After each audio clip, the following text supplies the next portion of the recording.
DGP-ആയുള്ള റവാഡ ചന്ദ്രശേഖറിന്റെ നിയമനം പൂർണ്ണമായും അണികളെ ബോധ്യപ്പെടുത്താനാകാതെ CPM കൂത്തുപറമ്പ് വെടിവെപ്പിന്റെ വൈകാരികമായ ഓർമ്മകളെപ്പോലും അപ്രസക്തമാക്കിയ റവാഡ ചന്ദ്രശേഖറെ DGP-ആക്കാൻ സർക്കാർ എടുത്ത തീരുമാനമാണ് ഇപ്പോൾ പാർട്ടിക്ക് തന്നെ തലവേദനയാകുന്നത്. പുഷ്പനടക്കം 6 രക്തസാക്ഷികളെ മറന്നുകൊണ്ടാണ് സർക്കാർ ഇത്തരമൊരു തീരുമാനമെടുത്തതെന്നുള്ള വിമർശനമാണ് ഇപ്പോൾ ഉയരുന്നത്. കൂത്തുപറമ്പ് വെടിവെപ്പ് സമയത്തും പിന്നീട് നിയമ പോരാട്ടത്തിലും CPM-മായി നേരിട്ട് ഏറ്റുമുട്ടിയ ഉദ്യോഗസ്ഥനാണ് റവാഡ ചന്ദ്രശേഖർ. അതേ റവാഡ ചന്ദ്രശേഖറാണ് ഇടതുമുന്നണി സർക്കാരിന്റെ പുതിയ DGP. MV രാഘവനെ വധിക്കാൻ DYFI പ്രവർത്തകർ ശ്രമിച്ചതിനെ തുടർന്നാണ് കൂത്തുപറമ്പ് വെടിവെപ്പുണ്ടായതെന്ന് കോടതിയിൽ മൊഴി നൽകിയ ആളാണ് തലശ്ശേരി ASP ആയിരുന്ന റവാഡ ചന്ദ്രശേഖർ.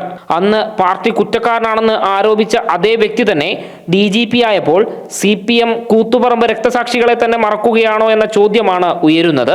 സർക്കാർ തീരുമാനത്തെ ന്യായീകരിച്ച് സംസ്ഥാന സെക്രട്ടറി MV ഗോവിന്ദൻ തന്നെ രംഗത്ത് വന്നെങ്കിലും ഈ നിലപാടിന് പാർട്ടിക്കുള്ളിൽ തന്നെ സ്വീകാര്യതയില്ല എന്നാണ് കൂത്തുപറമ്പ് രക്തസാക്ഷികളെ ഓർമ്മപ്പെടുത്തി P ജയരാജൻ രംഗത്ത് വന്നതിലൂടെ വ്യക്തമാകുന്നത്. ഏതായാലും റവാഡ ചന്ദ്രശേഖറിനെ DGP ആക്കിയത് അണികളെയും രക്തസാക്ഷികളുടെ കുടുംബങ്ങളെയും ബോധ്യപ്പെടുത്താൻ CPM അല്പം വിയർക്കേണ്ടി വരും.